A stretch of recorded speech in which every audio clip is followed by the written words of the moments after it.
Film സ്റ്റഡീസിലെ important questions ആണ് next discuss ചെയ്യാൻ പോകുന്നത്.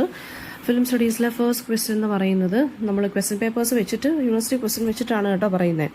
അതിനകത്ത് ലൂമിയർ ബ്രദേഴ്സിൻ്റെ അല്ലെങ്കിൽ ലൂമിയർ ആ ഒരു പ്രൊഡക്ഷൻ കമ്പനിയുടെ ഫസ്റ്റ് ടൈം സ്ക്രീനിങ് ഏത് ഇയർ ആയിരുന്നു എന്നാണ് ചോദിക്കുന്നത് ഫസ്റ്റ് ക്വസ്റ്റ്യൻ. അപ്പം അതിൻ്റെ ആൻസർ എന്ന് പറയുന്നത് 1895 ദെൻ സെക്കൻഡ് ക്വസ്റ്റ്യൻ എന്താണെന്ന് വെച്ച് കഴിഞ്ഞാൽ ട്രിപ്പ് ടു ദ മൂൺ എന്നുള്ള ഫിലിം ആരാണ് ഡയറക്റ്റ് ചെയ്തത്? 1902 മൂവിയാണ് ട്രിപ്പ് ടു ദ മൂൺ. അത് ഡയറക്റ്റ് ചെയ്തതെന്ന് വെച്ചാൽ ജോർജ് മിലിയാണ്. ജോർജ് മിലീസ് ആണ്. ദെൻ തേർഡ് ക്വസ്റ്റ്യൻ എന്ന് പറയുന്നത് പിന്നെ ചോദിച്ചിരിക്കുന്നത് which American film introduce the technique of parallel editing അല്ലെങ്കിൽ ക്രോസ് കട്ടിംഗ്. അത് ഏത് മൂവിയാണെന്ന് വെച്ചാൽ the birth of A nation which was released in the year 1915. Then fourth question എന്ന് പറയുന്നത് in which decade the movement German Expressionism flourished. അത് 1920s German expressionism flourish ആയത്. Then Raja Harishchandra എന്നുള്ള movie ആരാണ് ഡയറക്റ്റ് ചെയ്തതെന്നുള്ള ക്വസ്റ്റ്യൻ വരുന്നുണ്ട്. അത് ഇമ്പോർട്ടൻ്റ് ആണ്. അത് ദാദാ സാഹിബ് ഫാൽക്കെ ആണ്. നെക്സ്റ്റ് ആറാമത്തെ ക്വസ്റ്റ്യൻ എന്ന് പറയുന്നത് ഫസ്റ്റ് മലയാളം സൗണ്ട് ഫിലിം ഏതാണ്? ബാലൻ. ദെൻ ഗ്രാൻഡ് പിക്സ് കാൻസിൽ 1946 കിട്ടിയ ഇന്ത്യൻ ഫിലിം ഏതായിരുന്നു എന്നുള്ളതാണ് നെക്സ്റ്റ് ക്വസ്റ്റ്യൻ. അത് നീച്ച നഗർ. പിന്നെ എട്ടാമത്തെ ക്വസ്റ്റ്യൻ എന്താണെന്ന് വെച്ച് കഴിഞ്ഞാൽ ന്യൂസ് പേപ്പർ ബോയ് എന്നുള്ള മലയാളം ഫിലിം ആരാണ് ഡയറക്റ്റ് ചെയ്തത്? അതെന്ന് പറയുന്നത് P Ramdas. Then ninth question എന്ന് പറയുന്നത് which actor played the role of Pareekutty in Chemmeen. 1966 കേട്ടോ ഇറങ്ങിയത്. അത് പരീക്കുട്ടി ആരാണ് അഭിനയിച്ചത്? മധു ആണ്. ദെൻ തമ്പ് അല്ലെങ്കിൽ ദ സർക്കസ് ടെന്റ് എന്നുള്ള ഫിലിം ആരാണ് ഡയറക്റ്റ് ചെയ്തത്? വളരെ ഫേമസ് ആയിട്ടുള്ള ഫിലിമാണ്. അരവിന്ദൻ എന്ന് പറഞ്ഞ ആളാണ്, ജി അരവിന്ദനാണിത് എന്ത് ചെയ്തത് പിന്നെ ഡയറക്റ്റ് ചെയ്തത്. നെക്സ്റ്റ് ക്വസ്റ്റ്യൻ എന്ന് പറഞ്ഞാൽ ഷോർട്ട് പാരഗ്രാഫ് ക്വസ്റ്റ്യൻസ് ആണ്. നെക്സ്റ്റ് ക്വസ്റ്റ്യൻ കണ്ടിന്യൂറ്റി എഡിറ്റിംഗ് എന്താണ്, അതായത് അതിൻ്റെ കോൺസെപ്റ്റ് എന്താണെന്നാണ് ചോദിച്ചിരിക്കുന്നത്. അപ്പോൾ കണ്ടിന്യൂറ്റി എഡിറ്റിംഗ് എന്ന് വെച്ച് കഴിഞ്ഞാൽ ഒരു വിഷ്വൽ സ്റ്റോറി ടെല്ലിങ്ങിനെ അതിൻ്റെ സ്പേസ് അല്ലെങ്കിൽ ടൈം ഒന്ന് ലോജിക്കലായിട്ട് കണക്ട് ചെയ്യാൻ വേണ്ടി ഷോർട്സുകളെ തമ്മിൽ പെട്ടെന്ന് എന്ത് ചെയ്യും, അത് ഇങ്ങനെ എഫേർട്ട്ലെസ് ആയിട്ട് ഇങ്ങനെ ഓടിച്ചുകൊണ്ടിരിക്കും. അതാണ് കണ്ടിന്യൂറ്റി എഡിറ്റിംഗ് എന്ന് പറയുന്നത്. അതായത് ഒരു വിഷ്വൽ സ്റ്റോറി ടെല്ലിംഗ് നമ്മൾ ആ സ്പേസും ടൈമും എല്ലാം നല്ല രീതിയിൽ മെയിൻറ്റെയിൻ ചെയ്ത് ഷോർട്ട് അക്രോസ് ഷോർട്സ് ഇങ്ങനെ ഓടിച്ചുകൊണ്ടിരിക്കും. അത് ഓഡിയൻസിനെ ശരിക്കും പറഞ്ഞാൽ നറേറ്റീവ് ഫോളോ ചെയ്യാൻ എഫേർട്ട്ലെസ് ആയിട്ട് അവരെ സഹായിക്കും. ഇനി മാച്ച് കട്ട് എന്ന് വെച്ചാൽ എന്താണ്? മാച്ച് കട്ട് എന്ന് വെച്ചാൽ രണ്ട് വിഷ്വലി അല്ലെങ്കിൽ തിമാറ്റിക്കലി സിമിലർ ഷോട്ടുകളെ കണക്ട് ചെയ്യുന്നതാണ് മാച്ച് കട്ട്. ഒരു സ്മൂത്ത് ട്രാൻസിഷൻ അതിനകത്ത് കാണാൻ സാധിക്കും. എക്സാമ്പിൾ എന്ന് പറയുന്നത് 2001 സ്പേസ് ഒഡിസിക്കകത്ത് ഒരു സീനുണ്ട്, അതായത് bone to space ship cut. ഇനി അതായത് സിമിലർ ആയിട്ടുള്ള തീംസ് ആണ് വരുന്നതെങ്കിൽ രണ്ട് സീനുകൾ തമ്മിൽ എന്ത് ചെയ്യും, ഒരു സ്മൂത്ത് ആയിട്ടുള്ള ട്രാൻസിഷൻ. അതായത് ഒരാൾ നടന്നു പോവുകയാണ് വീട്ടിനകത്തൂടെ, പിന്നെ അടുത്ത അയാൾ വേറൊരു സ്ഥലത്തൂടെ നടന്നു പോകുന്ന കാണിക്കാനാണെങ്കിൽ അയാൾ അടുത്ത സ്ഥലത്ത് നടന്നു പോകുന്നത് സ്മൂത്ത് ആയിട്ട് നിങ്ങൾക്ക് അറിയാൻ പറ്റുമോ, അത് ട്രാൻസിഷൻ ചെയ്തങ്ങ് കാണിക്കും. മുറിക്കകത്ത് അയാൾ വെളിയിലിറങ്ങുന്നത് ചിലപ്പോൾ റോഡിലോട്ടായിരിക്കും, അങ്ങനെയുള്ള രീതിയിൽ.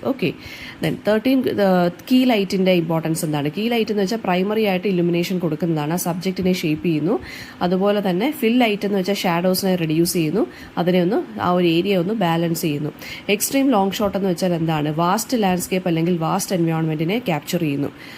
ദെൻ പ്രോപ്പ് എന്ന് വെച്ചാൽ എന്താണ്? പ്രോപ്പ് എന്ന് വെച്ചാൽ ഒബ്ജക്റ്റ് യൂസ്ഡ് ബൈ ആക്ടേഴ്സ് ആണ്. സ്റ്റോറി ടെല്ലിംഗ് എൻഹാൻസ് ചെയ്യാനോ ക്യാരക്ടേഴ്സിനെ ഡിഫൈൻ ചെയ്യാനോ ആണ് അത് സീനിൽ യൂസ് ചെയ്യുന്നത്. ഇനി ഫാദർ ഓഫ് ഇന്ത്യൻ സിനിമ എന്നറിയപ്പെടുന്നത് ദാദാ സാഹിബ് ഫാൽക്കെ ആണ്. അദ്ദേഹമാണ് രാജാ ഹരിശ്ചന്ദ്ര ഡയറക്റ്റ് ചെയ്തത്. ഇന്ത്യയുടെ ഫസ്റ്റ് ഫുൾ ലെങ്ത് ഫീച്ചർ ഫിലിമാണ്. 1913 അത് ഇറങ്ങിയത്. JC ഡാനിയലാണ് മലയാളം സിനിമയെ പയനീർ ചെയ്ത്. അത് വിഗതകുമാരൻ അദ്ദേഹമാണ് ഡയറക്റ്റ് ചെയ്ത്. 1928 അത് ഫസ്റ്റ് സൈലന്റ്, കേരളത്തിലെ ഫസ്റ്റ് സൈലന്റ് ഫിലിം ആയിരുന്നു. അത് സോഷ്യൽ റെസിസ്റ്റൻസ് ഒക്കെ ഉണ്ടായിരുന്നെങ്കിലും അത് ഇറക്കി. ദെൻ പാരലൽ സിനിമ ഈ 1970s എന്ന് വെച്ച് കഴിഞ്ഞാൽ, അല്ലെങ്കിൽ പാരലൽ സിനിമ എന്ന് വെച്ചാൽ എന്താണ്? റിയലിസം ആയിരുന്നു അത് കൂടുതൽ ഫോക്കസ് ചെയ്തിരുന്നത്. സോഷ്യൽ ആൻഡ് പൊളിറ്റിക്കൽ തീംസ് ഉണ്ടായിരുന്നു. പിന്നെ മലയാളം ന്യൂ ജനറേഷൻ മൂവീസിലെ ഹീറോസ് എന്ന് പറയുന്നത് ആർ മോർ ഫ്ലോഡ് ആണ്, അതായത് കുറച്ചും കൂടി റിലേറ്റബിൾ ആണ്. ഈ ഐഡിയലൈസ്ഡ് ആയിട്ടുള്ള സൂപ്പർ ഹീറോ ഫിഗേഴ്സ് പോലെ അല്ല അവർ. ചെമ്മീലെ കറുത്തമ്മ എന്തിനെയാണ് കാണിക്കുന്നത്? Strength and ട്രാജഡിയാണ്. ലവും ഡ്യൂട്ടിയും തമ്മിലുള്ള ആ ഒരു കോൺഫ്ലിക്റ്റിനെ കാണിക്കുന്നു, അല്ലെങ്കിൽ സൊസൈറ്റിയുടെ എക്സ്പെക്ടേഷൻസുമായിട്ടുള്ള ഒരു കോൺഫ്ലിക്റ്റ് കാണിക്കുന്നു. റാഷമോയിൻ്റെ ഫ്രെയിം നറേറ്റീവ് എന്തിനെയാണ് കാണിക്കുന്നതെന്ന് വെച്ചാൽ ട്രൂത്തിനെ കാണിക്കുന്നുണ്ട്, കോംപ്ലക്സിറ്റി കാണിക്കുന്നുണ്ട്, ഹ്യൂമൻ പെർസ്പെക്റ്റീവിൻ്റെ ആ ഒരു ആംബിഗ്യൂറ്റി അല്ലെങ്കിൽ കൺഫ്യൂഷനെ കാണിക്കുന്നുണ്ട്. ദെൻ മൈ ഫെയർ ലേഡിയിലെ പ്രൊഫസർ ഹിഗിൻസ് എന്നുള്ള ക്യാരക്ടർ, അദ്ദേഹം ഒരു അരഗൻ്റ് ആയിട്ടുള്ള ലിംഗ്വിസ്റ്റ് ആണ്. അദ്ദേഹം എലീസ ഡൂലിറ്റിൽ എന്നുള്ള ക്യാരക്ടറിനെ ട്രാൻസ്ഫോം ചെയ്യുന്നുണ്ട്, അവരുടെ സ്പീച്ചിനെ ട്രാൻസ്ഫോം ചെയ്യുന്നുണ്ട്. അത് അവരുടെ തന്നെ പേഴ്സണൽ ഗ്രോത്തിന് വഴിയൊരുക്കുന്നു. ലോങ് ഷോട്ട് എന്ന് വെച്ചാൽ എന്താണ്? സബ്ജക്റ്റിനെയും സറൗണ്ടിങ്സിനെയും ക്യാപ്ചർ ചെയ്യുന്നു. പിന്നെന്താണ് ലോങ് ടേക്ക് എന്ന് വെച്ചാൽ എന്താണ്? ഒരു അൺഇൻറ്ററപ്റ്റഡ് ആയിട്ടുള്ള സിംഗിൾ ഷോട്ട്, അതാണ് ലോങ് ടേക്ക് എന്ന് പറയുന്നത്. സെവറൽ സെക്കൻഡ്സ് അല്ലെങ്കിൽ സെവറൽ മിനിറ്റ്സ് അത് ലാസ്റ്റ് ചെയ്യും. കോമൺ ക്യാമറ മൂവ്മെന്റ്സ് എന്ന് പറയുമ്പോൾ ഏതൊക്കെ വരും? പാൻ ഉണ്ട്, ടിൽറ്റ് ഉണ്ട്, ഡോളി ഉണ്ട്, ട്രാക്കിംഗ് ഉണ്ട്, ക്രെയിൻ ഉണ്ട്, ഹാൻഡ് ഹെൽഡ് ഷോട്ട്സ് ഉണ്ട്. ദെൻ ഡയജറ്റിക് സൗണ്ട് എന്ന് വെച്ച് കഴിഞ്ഞാൽ എന്താ? ഫിലിമിൻ്റെ ആ ഒരു സീനിനകത്ത് തന്നെ ഒറിജിനേറ്റഡ് ആവുന്നതാണ് ഡയജറ്റിക് സൗണ്ട്, അതായത് ഡയലോഗുകൾ. നോൺ ഡയജറ്റിക് സൗണ്ട് എന്ന് വെച്ചാൽ ബാക്ക്ഗ്രൗണ്ട് മ്യൂസിക് അല്ലെങ്കിൽ ബാക്ക്ഗ്രൗണ്ട് സൗണ്ടുകൾ. ഓക്കെ. മൊണ്ടാഷ് തിയറി ആരാണ് കൊണ്ടുവന്നത്? ഐസൻസ്റ്റീൻ ആണ്, സോവിയറ്റ് ഫിലിം മേക്കർ ആയിട്ടുള്ള. അദ്ദേഹം പറയുന്നത് മൊണ്ടാഷ് എന്ന് വെച്ച് കഴിഞ്ഞാൽ എന്താണ്? ഈ ഇമേജസിനെ ഇങ്ങനെ എഡിറ്റ് ചെയ്ത് ജസ്റ്റപ്പോസ് ചെയ്ത് ഐഡിയാസ് അല്ലെങ്കിൽ ഇമോഷൻസിനെ എംഫസൈസ് ചെയ്യുന്നു. ജർമ്മൻ എക്സ്പ്രഷനിസ്റ്റ് ഫിലിംസ് എന്തൊക്കെയാണ്? അവരുടെ ടെക്നിക്കുകൾ എന്തൊക്കെയാണ്? സെറ്റുകളെല്ലാം ഡിസ്റ്റോർട്ടഡ് ആണ്, ഹൈ കോൺട്രാസ്റ്റ് ലൈറ്റിംഗ് ആണ് യൂസ് ചെയ്യുന്നത്, സെറിയൽ ആയിട്ടുള്ള വിഷ്വൽസ് ആണ്, അതായത് സൈക്കോളജിക്കൽ ആൻഡ് ഇമോഷണൽ തീംസിനെ കാണിക്കാൻ വേണ്ടി. ഫ്രഞ്ച് ന്യൂ വേവ് എന്ന് പറയുന്നത് 1950s അല്ലെങ്കിൽ 1960s ലേറ്റ് പീരീഡിൽ വന്നതാണ്. ട്രഡീഷണൽ ഫിലിം മേക്കിങ്ങിനെ അവർ റിജക്റ്റ് ചെയ്തു, റിയലിസത്തിന് അവർ ഇമ്പോർട്ടൻസ് കൊടുത്തു, സ്റ്റോറി ടെല്ലിങ് പുതിയ രീതിയിൽ അല്ലെങ്കിൽ ഇന്നോവേറ്റീവ് ആക്കി മാറ്റി. ക്ലാസിക്കൽ ഹോളിവുഡ് ഫിലിം മേക്കിംഗ് എന്ന് വെച്ച് കഴിഞ്ഞാൽ കണ്ടിന്യൂറ്റി എഡിറ്റിങ്ങിന്, അതായത് കണ്ടിന്യൂറ്റി എഡിറ്റിങ്ങിനെ ഡിപ്പെൻഡ് ചെയ്തു. ലീനിയർ നെറേറ്റീവ്സ് ആയിരുന്നു ഉണ്ടായിരുന്നത്, കോസ് ആൻഡ് ഇഫക്റ്റ് റിലേഷൻഷിപ്പ് ഉണ്ടായിരുന്നു. ഷോർട്ട് റിവേഴ്സ് ഷോട്ട് എന്ന് പറയുന്നത് ക്യാരക്ടേഴ്സ് തമ്മിലുള്ള ആ എഡിറ്റിങ്ങിനെ ഓൾട്ടർനേറ്റ് ചെയ്ത് ഇങ്ങനെ നിൽക്കും. അത് കോൺവെർസേഷൻ്റെ സമയത്തായിരിക്കും. അതായത് നമ്മളെ സീരിയലിനകത്തൊക്കെ ഉള്ളത് നമുക്ക് കണ്ടൂടെ, ഒരാളെ മുഖം കാണിക്കുന്നു, അടുത്ത ആളുടെ മുഖം കാണിക്കുന്നു, അതിങ്ങനെ കണ്ടിന്യൂസ് ആയിട്ട് കാണിച്ചുകൊണ്ടിരിക്കും.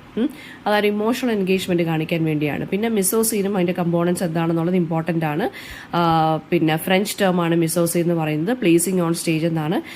സെറ്റിങ്ങും പ്രോപ്പർട്ടീസും വരും, കോസ്റ്റ്യൂംസും മേക്കപ്പ് വരും, ലൈറ്റിംഗ് വരും, കോമ്പോസിഷൻ വരും, ആക്ടറിന്റെ പെർഫോമൻസ് വരും. ഇത് ഇത്രയാണ് അതിന്റെ കമ്പോണൻസ് എന്ന് പറയുന്നത്.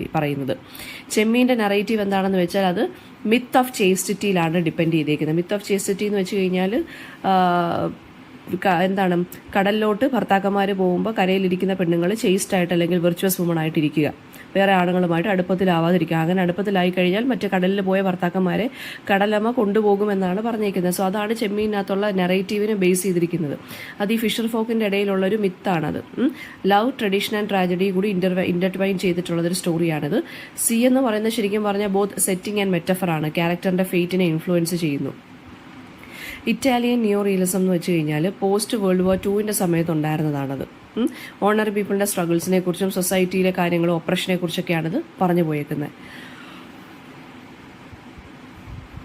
എക്സാമ്പിൾ എന്ന് പറഞ്ഞ ബൈസൈക്കിൾ തീംസ് ഉണ്ട്. പിന്നെ റോം എന്നുള്ള മൂവി അല്ലെങ്കിൽ ഓപ്പൺ സിറ്റി എന്നുള്ള മൂവി, അതൊക്കെയെന്ന് വെച്ച് കഴിഞ്ഞാൽ നാച്ചുറൽ ലൊക്കേഷൻസും നോൺ പ്രൊഫഷണൽ ആയിട്ടുള്ള ആക്ടേഴ്സ് വെച്ചിട്ട് മിനിമം ബഡ്ജറ്റിൽ ചെയ്തതാണ് റിയലിസം അച്ചീവ് ചെയ്യാൻ വേണ്ടി. പോവർട്ടിയും റെസീലിയൻസും ഹ്യൂമനിസമാണ് തീമായിട്ട് വന്നിരിക്കുന്നത്. മൈ ഫെയർ ലേഡിയെക്കുറിച്ചുള്ള ക്രിട്ടിക്കൽ അപ്രീസിയേഷൻ എഴുതാൻ പറഞ്ഞു കഴിഞ്ഞാൽ ഫിലിമിനെ കുറിച്ചുള്ള ആദ്യത്തെ പക്ക ഡീറ്റെയിൽസ് അങ്ങ് പറഞ്ഞു പോവുക. ഫിലിം ഡയറക്ടർ ആരാണ്, ക്യാരക്ടേഴ്സ് ആരൊക്കെയാണെന്നൊക്കെ പറഞ്ഞു പോവുക, ഏത് ഇയറിൽ വന്നു, നമ്മുടെ ഫിലിമിനകത്തുള്ള ക്യാരക്ടേഴ്സ് ആരൊക്കെയാണ്, റിയൽ ലൈഫ് ക്യാരക്ടേഴ്സ് ആരൊക്കെയായിരുന്നു എന്നുള്ളത്. അതായത് ആക്ടേഴ്സ് ആരൊക്കെയാണ് അതിനകത്ത് ആക്ടേഴ്സ് അഭിനയിച്ചിരിക്കുന്നത്, അവരുടെ റിയൽ നെയിമുകൾ. പിന്നെ എന്തിനെക്കുറിച്ചാണ് ഇത് പറഞ്ഞു പോയേക്കുന്നത്? ജോർജ് ബെർണാർഡ് ഷോയുടെ പിഗ്മേലിയൻ എന്നുള്ളതിനെ അഡാപ്റ്റ് ചെയ്തിട്ടാണ് ഇത് ചെയ്തിരിക്കുന്നത്. ഹ്യൂമർ, ഡ്രാമ, റൊമാൻസ് ഉണ്ട് ഇതിനകത്ത്. ഓഡ്രെ ഹെബ്ബേണും റെക്സ് ഹാരിസണുമാണ് ഇതിനകത്ത് പെർഫോം ചെയ്തിരിക്കുന്നത്. വളരെ മെമ്മറബിൾ ആയിട്ടുള്ള സീൻസും സ്റ്റണ്ണിങ് കോസ്റ്റ്യൂംസും ആണ്, ഷാർപ്പ് ഡയലോഗും കൂടി ആണ്.